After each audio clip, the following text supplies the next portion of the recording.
Well, Congress wants social media to be run by the government. I know you're shocked. This comes from a new bill put forward by Democratic Senator Elizabeth Warren and Republican Senator Lindsey Graham. Now, what they're calling is this a bipartisan effort to regulate online platforms. But basically, they want the controls. They want basically, and you can see who they're after when we look closer in this bill later. They basically want anyone who they can't control right now. Mark Zuckerberg, Elon Musk, that kind of thing. If you are an entrepreneur that owns a social network that they cannot control, they are interested in getting their hands on that. Now, what this would do was establish a new federal commission called the Digital Consumer Protection Commission, and it would have the full power of a federal agency to subpoena documents and witnesses and set standards for content moderation. It's billed as a modification to the Clayton Act of 1914. Do you know what the Clayton Act is? No, I don't. It is an antitrust act. I was going to say, is it awesome? Well, it's 1914. Sure. I'm sure it is. This bill does show some kind of concern for data and antitrust, but that to me, if you read the bill, is all window dressing. You could write an antitrust bill. Sure. You could write a data protection act. You could do those things. We have those things. This is like, yeah, we care about these things, but really censorship and content moderation, that's what we care about. And that's the meat of this. Why do they want this? Well, because they've been caught censoring speech around, so many things lately. Hunter Biden's laptop, COVID, anything else you can think of that they've been censoring from the Twitter files. I mean, the sky's the limit, right? Treatments to COVID, masks, masking, all right. Of that kind of thing. The election, talk about one politician over another. So now, since a federal judge recently said they cannot do that anymore, they're making a government agency that could. Last month, the case from the attorneys general lawsuit in Missouri and Louisiana, the judge ruled that the government must stop censoring speech. And the Justice Department is trying to appeal this because they want that power back so bad they can taste it. And in this ruling, we saw all manner of censorship that did happen inside of Facebook, Twitter, Instagram, YouTube, Google, Pinterest. We saw it, you guys. This is just the Facebook files we saw last week, but rewind the tape of this very show. We have not let one of them slip by because it is important to remember just how much you are punished and controlled from sharing speech, no matter what. So who knows if this new bipartisan effort will pass, but it is basically a carbon copy of what we talked about last May. You may remember this, the Digital Platform Commission Act of 2023. This was something we talked about in May when it was introduced. It would put behavioral codes on users based on the types of things they share, like, oh, you're one of those, anti-masker, or you care about Hunter Biden, that makes you a crazy person, right? Behavioral codes, and give the government full access to police and control every website. This new bill has that too, every website. This previous bill that I'm just reminding you of that we talked in May, it was introduced in the Senate and no movement has happened yet. So they're going to try again. Now, how is this one different from Elizabeth Warren and Lindsey Graham? It defines social networks as dominant platforms if they have at least 50 million users or 100,000 active users in the U.S. and they are not publicly traded. So again, there's this bit there that says if they have private ownership, they are especially interested in getting control of that because, as we saw from the Facebook files, Mark Zuckerberg and his executives were not exactly comfortable with the censorship that they participated in. Is that cold comfort? I'm going to say, yeah.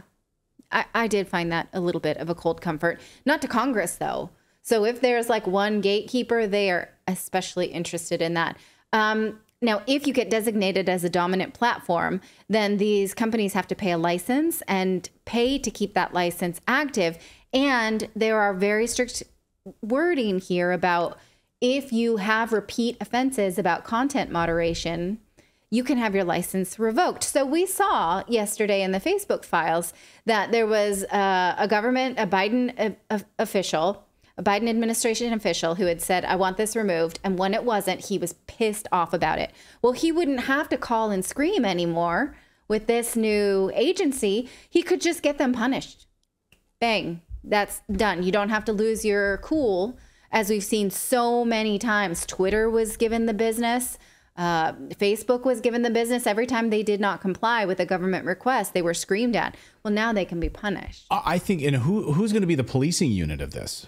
Right? It's a political appointee, so it would be kind of like the Surgeon General, like appointed by the president with his or her own staff. Yes. Right. So they'd have their own staff of people that would spend all day long basically going through and deciding what they would want to censor. Yes. You would have like an office in Washington, D.C. And well, they already do. Right. They already do all of this. But now it would be a uniform office that we would know the address. We would know where they get their mail. And there would be it wouldn't be a charade anymore. We would know exactly where they are. Right. But think about it. I can't remember the senators' names now, the ones that specifically wanted the Russian misinformation campaign. Do you remember from the Twitter files? I'm sorry, it escapes me right now. There were 2 senators that wanted the Twitter files to push the Russiagate bit, right, about certain misinformation plots. And when Twitter refused, they freaked out and went to the press and continued to threaten them and, said Twitter is being irresponsible or what have you. Well, now they wouldn't have to do that because they could correspond directly with this agency to say, these are the topics we're concerned about that you need to go after. And so you could tell, who would be leading who at this point. It would just be government agencies. Genetic Jabber in our chat says they call it the Department of Censorship. Yeah, that's basically what it is. Yeah. Now what they're saying is that they're going to exist to make sure that social media platforms are transparent. In the screen I just showed you, it says that they need to make sure that there's criteria that the operator employs in content moderation practices. So we just need to know, it has to be consistent what it is you're content moderating, but it also gives the commission the right to establish the rules. So they're pretending that they just want transparent rules, but no, they want to set rules. Take a look at this. They have rulemaking authority. They can issue such procedural and administrative rules as are necessary to exercise the function of the commission. So, that's nice, but they have rules they want to make. And if the government doesn't think you're following those rules, they can revoke a social media's license. They also limit foreign ownership of social media by what they call foreign adversaries. This is absolutely the anti-TikTok bit, right? If there's an operator that is not a citizen of the United States, we got to work on that. They should not be licensed. This would prevent them from having to remove things like TikTok from the App Store. It just would never be allowed to become a dominant platform. And so I guess that's... Go ahead, David. That's going to make it legally binding that now China is an adversary. So it doesn't matter where you fall on that now. It'll legally be an adversary because it's in this document. Right. Yeah, it's an interesting bit because they're saying they're determining foreign adversary just means someone who's not a United States company that owns a social media platform that's a dominant platform. Right. I mean, this thing is so vague, right? It's intentionally vague, right? You hit on a key point here, which is it'll place a vague requirement on the dominant platforms to mitigate harm.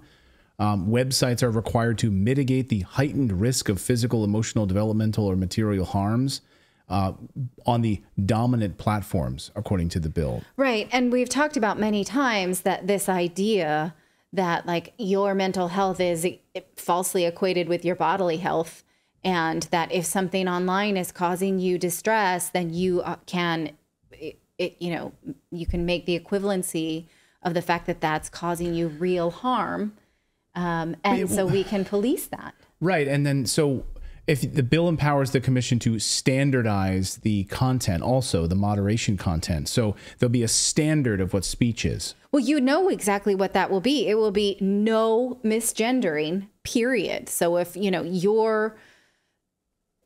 your instincts tells you that you're talking to a man, but they're dressed in lipstick. You cannot say that that's a man. So right? like Those the Surgeon kind of General of the United States right now. which is also a political appointee, but okay. Right. Like if I want to say, well, that's a biological man, that would be moderated under this new sort of Department of Censorship. I mean, it's not written as such, but we know that is the appetite of politicians, is to punish for things like that. And I guess, we say it's bipartisan, but let's be honest, right?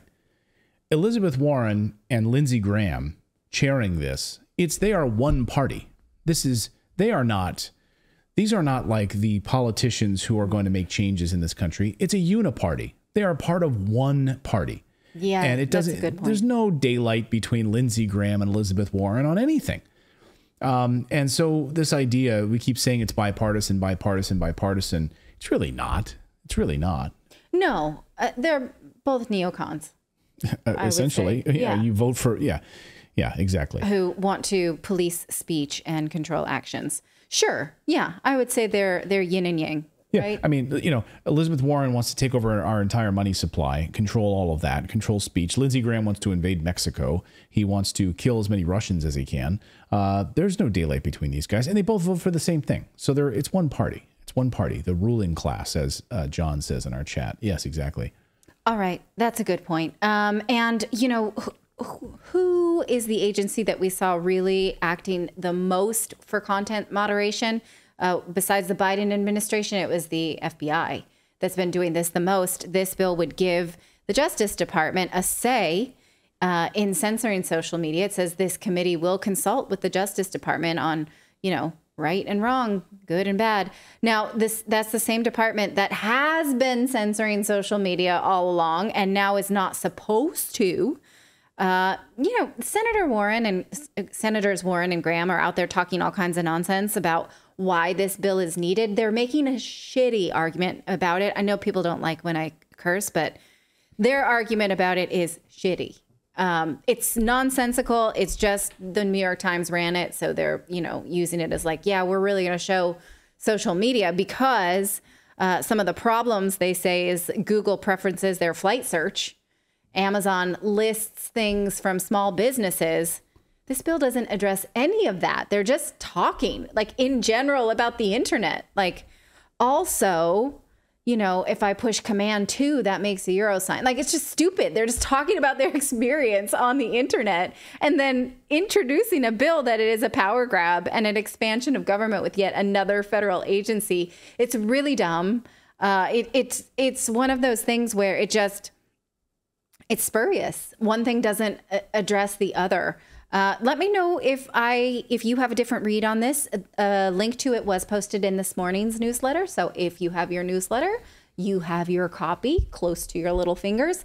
Let us know if you think that there's anything good in this bill. I think it's just government expansion, unnecessary, and garbage. But if you disagree with me, let me know. Yeah, let us know in the chat where you're joining us from. Good to see all of you guys from around the world. Let us know. Nice to see everyone on Rumble and on YouTube. Thank you guys for subscribing and being a part of our show. If you do subscribe to Redacted, your name will pop up here on the big screen. We try to cover a lot of the big world stories that we think are not getting attention, and there's we do 4 or maybe 5 segments per show. We can't cover every story in the world, although we'd like to. Everything from Trudeau's Canada to the border invasion to what's going on in Africa right now, which seems to be descending into war, and what's happening in Serbia, what's happening in France. So we try to keep our pulse on as many big stories as we can that the mainstream media is totally ignoring. We've got a big story on the U.S. border invasion that we're going to talk about. I didn't see the mainstream media covering this part of the story at all, which is a blueprint has emerged, actual documents. Journalist Anthony Rubin is going to be here from Muckraker, who's been doing amazing work. And these documents basically show an exact blueprint on how to invade and evade authorities in the United States so the border invasion can unfold. We're going to talk to Anthony in just a second. Wait until you see these documents. It's unbelievable. So stay here for that. Thank you so much for watching this segment here at Redacted. We are live every day at 4 p.m. Eastern Time, trying to share the stories that the mainstream media will not cover. You should also come over and join our community of Redacted Rebels over at redacted.inc. That's our private locals community where we can share exclusive content that we simply cannot share here on YouTube. Come over and join the rebellion together right now by going to redacted.inc. We'll see you next time.